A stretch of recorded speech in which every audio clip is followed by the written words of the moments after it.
Aux abords du village en ruine de Igerman, à une centaine de kilomètres de Marrakech, des habitants tirent l'eau du puits pour la transporter à Dodane, dans le campement de fortune où ils vivent depuis le séisme.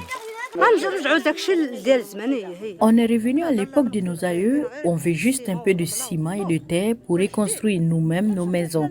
Je veux juste 2 chambres et une cuisine, c'est tout.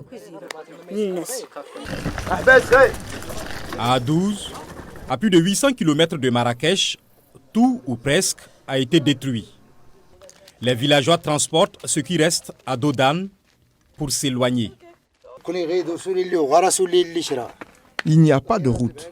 Nous utilisons les animaux pour transporter les affaires restantes jusqu'à la rivière. Il n'y a plus rien ici. Le séisme a dévasté de nombreuses habitations de villages situés dans des zones montagneuses, parfois très difficiles d'accès, comme ici à Tafingoult.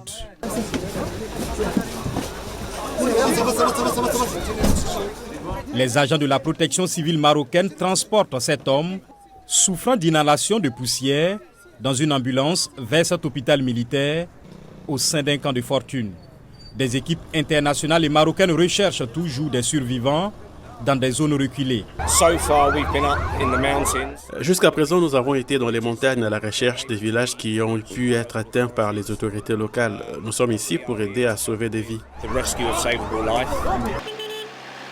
35 à 40 missions d'évacuation et d'acheminement d'aide vers les points inaccessibles par la route sont effectuées depuis samedi, selon la chaîne de télévision publique Al-Oula. Des équipes du ministère de l'Équipement poursuivent leurs travaux pour ouvrir des pistes menant à des petits villages montagneux. Malgré l'aide, les survivants restent incertains quant à leur sort, certains craignant l'arrivée de la pluie. La Croix-Rouge a lancé un appel de fonds d'environ 100 millions d'euros pour soutenir les opérations de secours.